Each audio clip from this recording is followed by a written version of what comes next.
Imagine you're Elizabeth I in the 16th century, ruling a kingdom tangled with rivals and allies all vying for your throne. Every smile might hide a knife, every compliment a trap. You just learned your closest advisor plotted against you. What do? Do you crush him outright or play the long game, revealing nothing? That tension, that dance with power, sets the stage for Robert Greene's timeless guide, The 48 Laws of Power. It's not just history. It's a masterclass in influence, deception, and survival in the rawest terms. Want to stay alive in the power game?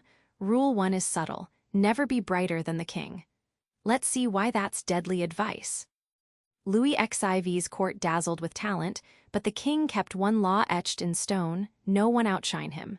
When his finance minister, Nicolas Fouquet, threw an opulent fete, outdoing the king's own palace, Louis saw the red flag.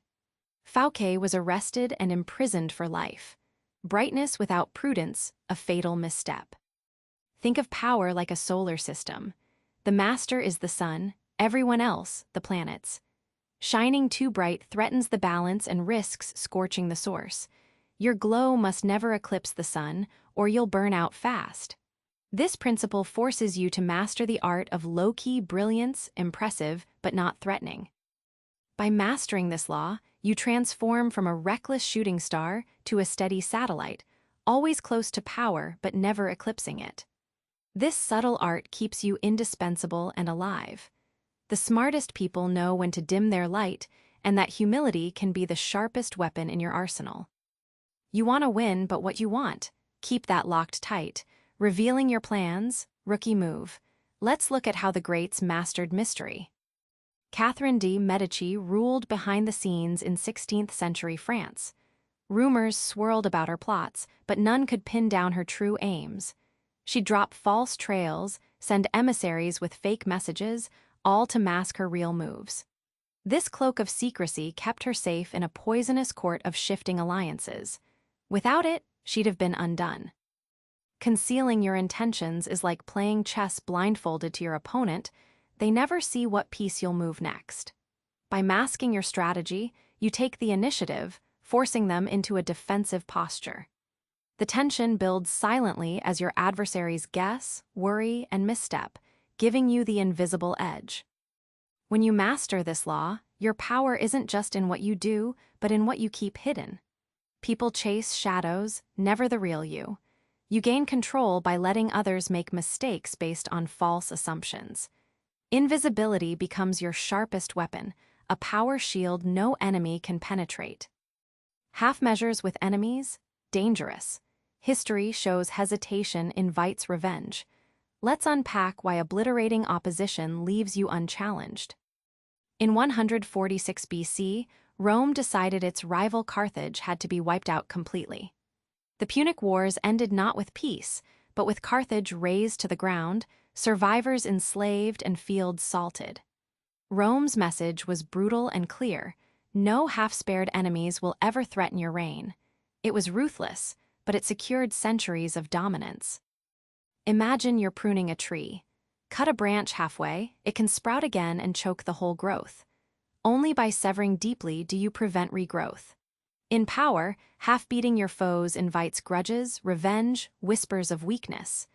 Total annihilation sends a clear warning: don't mess with me or you're finished. When you crush your enemies utterly, you don't just win a battle, you gain peace of mind.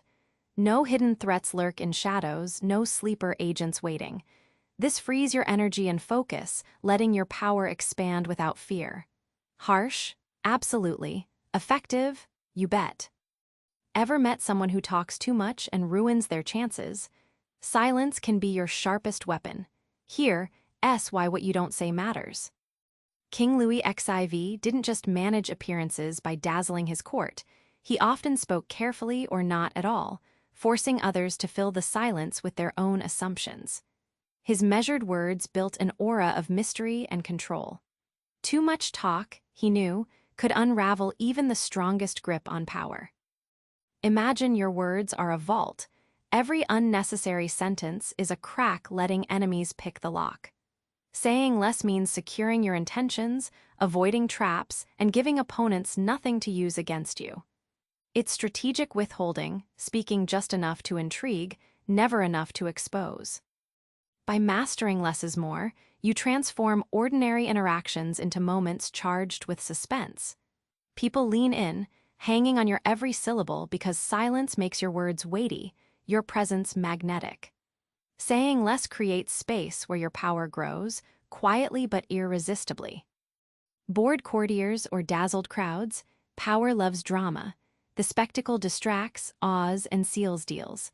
Let's explore the art of showmanship in power.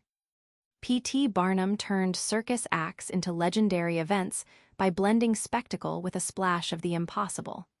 His American Museum wasn't just about exhibits, it was a stage for curiosity and astonishment. Even skeptics were drawn in, the show overshadowed the skeptics. Barnum mastered how spectacle amplifies power beyond simple facts. Power works like theater. A scene, a grand gesture, a vivid image, these stick in people's minds far longer than dry words. The spectacle hooks attention, rewires emotions, and builds loyalty. When you stage your power dramatically, you don't just communicate influence, you command it. By creating spectacle, you turn yourself into a living legend, an unmissable force. People start talking, stories grow bigger than reality, and your power outlasts the moment. Spectacle transcends logic and cements your status in history, folklore, and daily gossip alike. Remember Elizabeth I, standing tall in the cutthroat shadow of betrayal? The same laws that preserved her reign guide you now. Never outshine your master, keep your true intentions cloaked, crush enemies without mercy, say less to provoke curiosity, and dazzle with spectacle. These aren't just ancient tactics, they're tools you can wield today, whether at work, social circles, or your own ambitions. Here's a quick win. Next conversation, say one less thing than you want, watch how it sharpens your presence. Power, after all, belongs to those who master the dance in silence as much as in spotlight. Subscribe for more book summaries like this one.